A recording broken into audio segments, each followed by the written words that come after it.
الحمد لله رب العالمين والعاقبة للمتقين والصلاة والسلام على سيد الأنبياء والمرسلين أما بعد فأعوذ بالله من الشيطان الرجيم بسم الله الرحمن الرحيم إن الله وملائكته يصلون على النبي يا أيها الذين آمنوا صلوا عليه وسلموا تسليما الصلاة والسلام عليك يا سيدي يا رسول الله وعلى آلك وأصحابك يا سيدي يا حبيب الله الصلاة والسلام عليك يا سيدي يا رحمة للعالمين وعلى آلك وأصحابك يا سيدي يا خاتم النبيين. حضرات محترم، فضیلت و برکات نماز الترغیب و ترہیب میں حضور پاک صلی اللہ تعالی علیہ وآلہ وسلم کا ارشاد نقل ہے کہ نماز دین کا ستون ہے اور اس میں اللہ تبارک و تعالی نے 10 خوبیاں رکھی ہوئی ہیں. نمبر 1، جو بندہ نماز پڑھتا ہے اللہ تبارک و تعالی اس کے چہرے کو رونق عطا فرماتا ہے. نمبر 2، اللہ تبارک و تعالی اس کے دل کے اندر نور پیدا فرما دیتا ہے. نمبر 3، بدن کی راحت اور اللہ تعالی اسے تندرستی عطا فرما دیتا ہے. اور اللہ تبارک و تعالی اس کو قبر کا انس عطا فرماتا ہے. نمبر 5، جب کوئی نمازی نماز پڑھتا ہے تو اللہ تعالی کی رحمت اترنے کا ذریعہ بن جاتی ہے. اور نمبر 6، نماز آسمان کی کنجی ہے. نماز آسمان کی کنجی ہے. فرمایا کہ نمبر 7، اعمال نامے کے ترازو میں وزنی ہونا نماز کے سبب ہے. اور نمبر 8، اللہ کی رضا کے سبب ہے نماز. اور نمبر 9، نماز جنت کی قیمت ہے. نماز جنت کی قیمت ہے. اور فرمایا کہ نمبر 10، یہ نماز جو ہے یہ دوزخ کی آڑ ہے، یعنی کہ جو نمازی نماز پڑھتا ہے اللہ تعالیٰ اس کو جہنم سے محفوظ فرمائے گا. منہاج الصالح میں آیا ہے، منہاج الصالحین کے اندر، کہ جس نے نماز کو قائم کیا اس نے دین کو قائم کیا، اور جس نے نماز کو چھوڑ دیا اس نے دین کو چھوڑ دیا.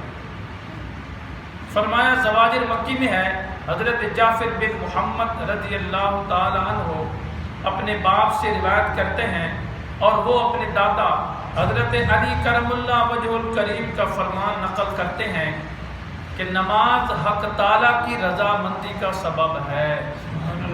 یعنی جو اللہ تعالیٰ کو خوش کرنا چاہتا ہے اسے چاہیے کہ نماز کی پابندی کرے، اللہ اس سے خوش ہو جائے گا.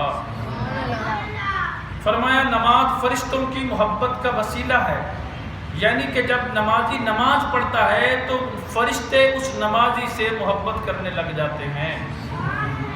فرمایا نماز طریقہ انبیاء و سابقین ہے، یعنی ہر نبی نماز کا پابند تھا جو اس وقت اللہ تعالیٰ کی طرف سے ان پر فرض تھی.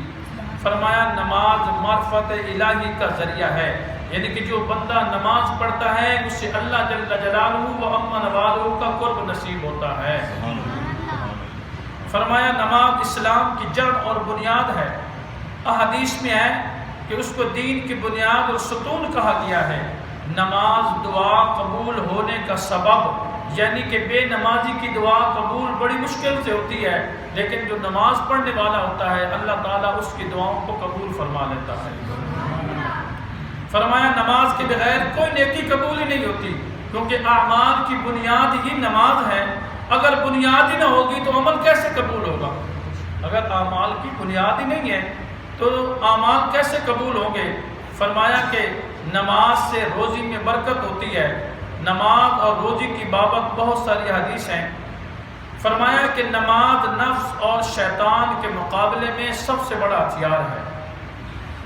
اور فرمایا کہ نماز کے وقت جو نمازی ہوتا ہے وہ موت کے وقت موت کے فرشتے سے نمازی کے لیے سفارش کرے گی اور اس کی جان آسانی سے نکل جانے کی سفارش کرے گی. فرمایا نماز مومن کے دل کا نور ہے اور قبر کے اندر روشنی کا ذریعہ ہے. فرمایا نماز قبر میں مردے کی طرف سے منکر نکیر کے سوالات کا جواب دے گی.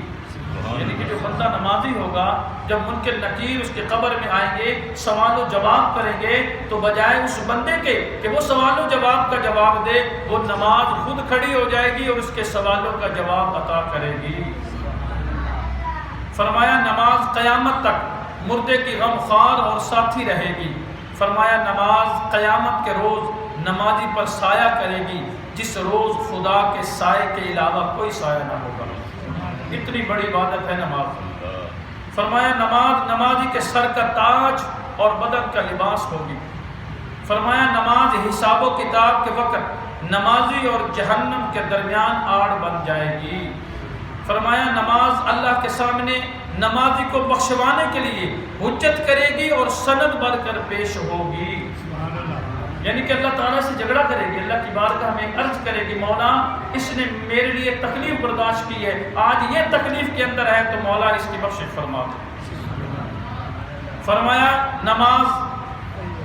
نماز کا بدن سب گناہوں پر حاوی ہوگا، اور فرمایا نماز پل صراط کے لیے پروانہ اور داری بن جائے گی۔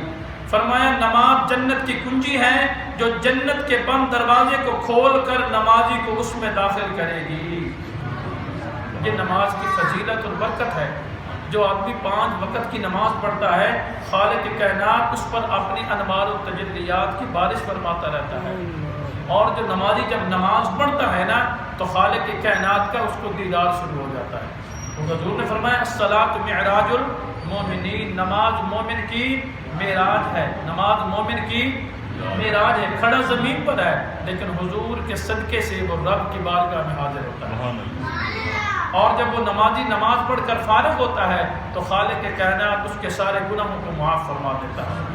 ایک مرتبہ پیارے حبیب صلی اللہ تعالی علیہ وسلم نے ایک درخت کی ٹہنی کو پکڑا اور اس طرح ہلایا، اس کے پتے گرنے لگے، تو آپ نے صحابہ سے فرمایا کہ صحابہ پوچھتے نہیں اس کی کیا وجہ ہے، تو صحابہ نے عرض کی یا رسول اللہ بتائیے، آپ فرما دیجئے۔ تو آپ نے فرمایا جس طریقے سے اس ٹہنی کو ہلانے سے پتے گر رہے ہیں، جب کوئی نمازی نماز پڑھتا ہے تو خالق کے کائنات اس کے گناہوں کو یوں گرا دیتا ہے۔ یہ نماز کی برکت ہے۔ تو دعا ہے کہ اللہ تبارک و تعالی ہمیں 5 وقت کی نماز باجماعت مسجد میں ادا کرنے کی توفیق عطا فرمائے۔